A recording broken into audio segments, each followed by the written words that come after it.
RSD, Rassemblement pour la souveraineté et la démocratie, le parti de la relève, le parti de la jeunesse, tient à féliciter le chef de l'État pour ce courage. Il faut dire que nous avons été dans ce pays,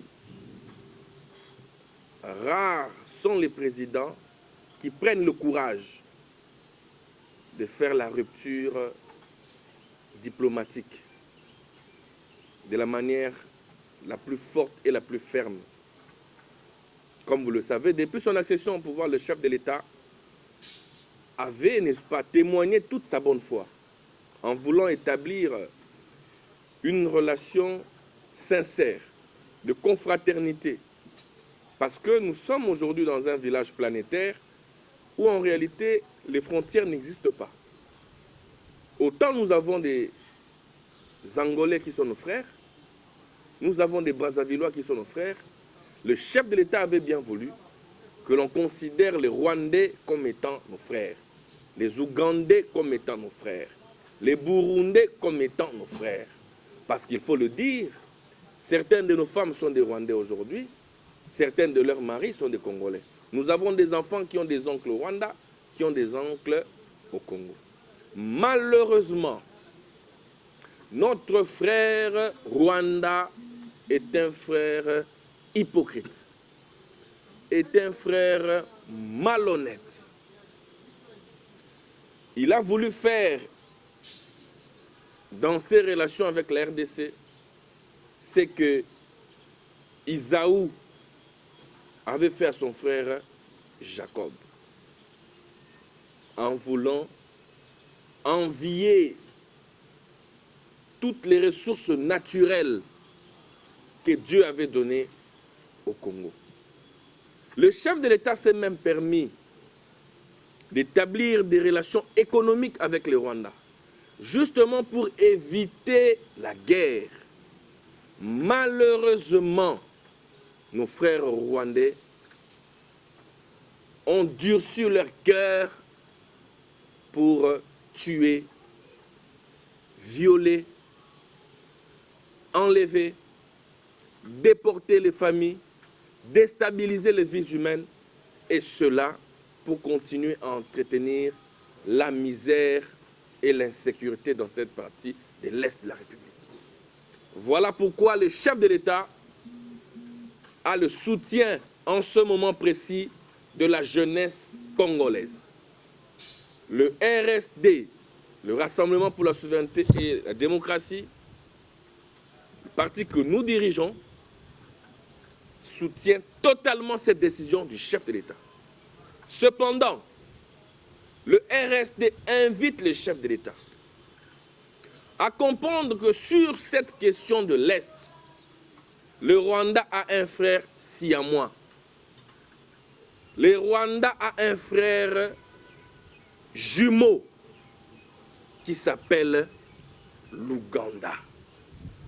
Autant nous avons expulsé Karega, nous demandons au chef de l'État de prendre la seconde mesure la plus forte, celle d'expulser également l'ambassadeur ougandais.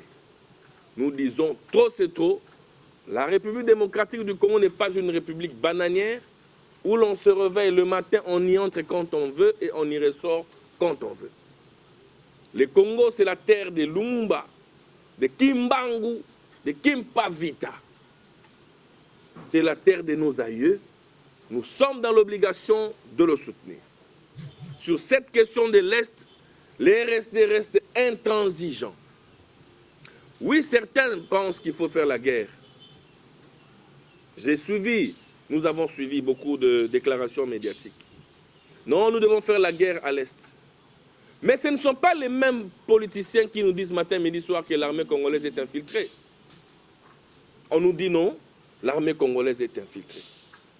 Vous voulez aller à la guerre avec l'infiltration. Voilà pourquoi nous félicitons les chefs de l'État dans sa démarche de pouvoir exfiltrer les infiltrés de l'armée congolaise en y nommant les nouveaux généraux qui comprennent l'intérêt de sauvegarder l'unité de la République comme l'avait fait le maréchal Mobutu. Nous ne sommes pas pour que l'on fasse la guerre des armes, non.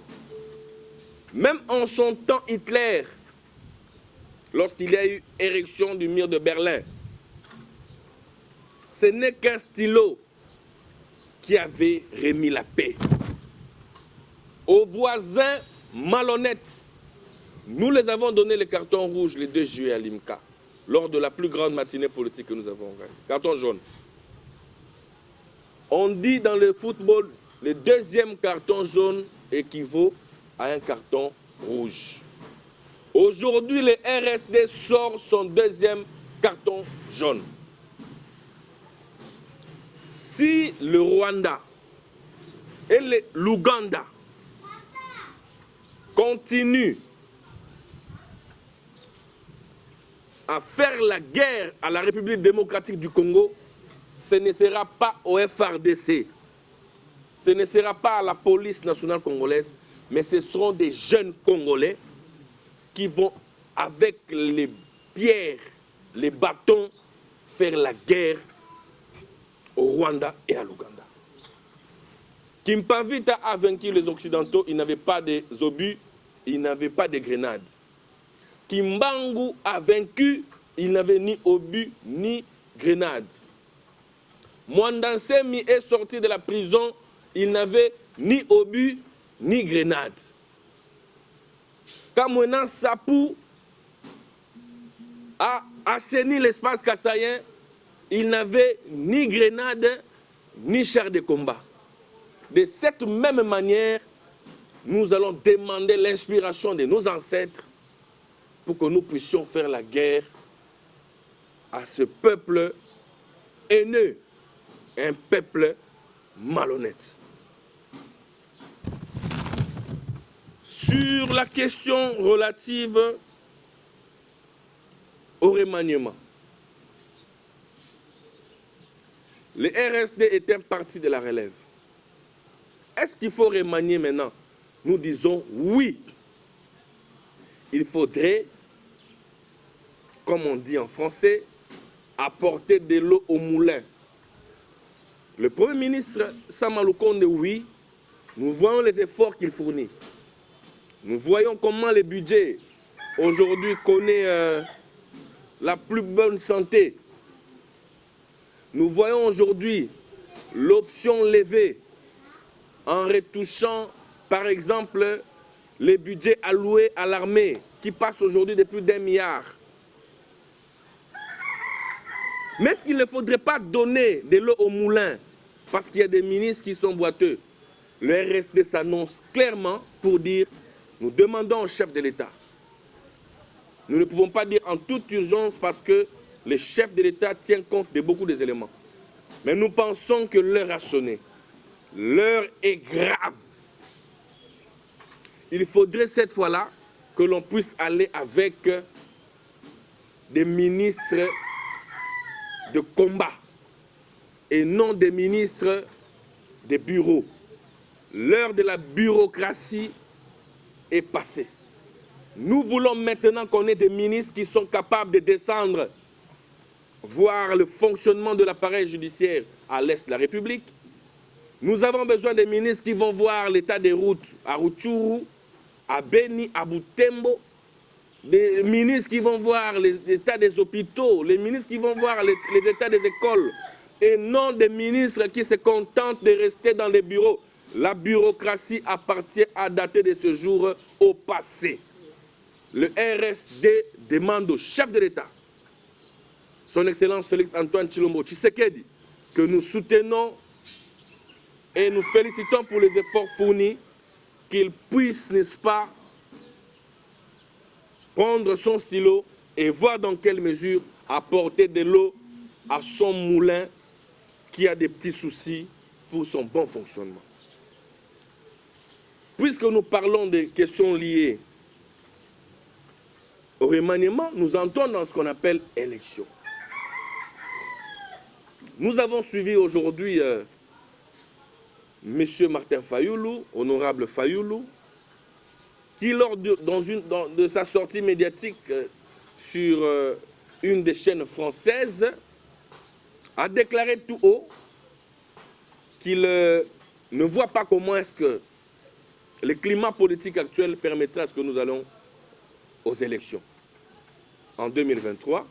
Pour lui, il propose un schéma de 2024, mais avec une transition sans Tshisekedi. Chose que les RSD condamne avec la dernière énergie. Les RSD invitent l'honorable Martin Fayoulou à éviter les théâtres. Étant donné que nous avons ce qu'on appelle une jurisprudence, nous devrions en réalité organiser les élections en 2015, mais nous sommes allés jusqu'en 2018. C'était une transition. Est-ce que la Constitution a été violée?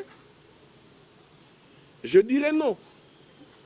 Parce que les dispositions constitutionnelles ont prévu que le président de la République reste en fonction jusqu'à l'élection du nouveau président.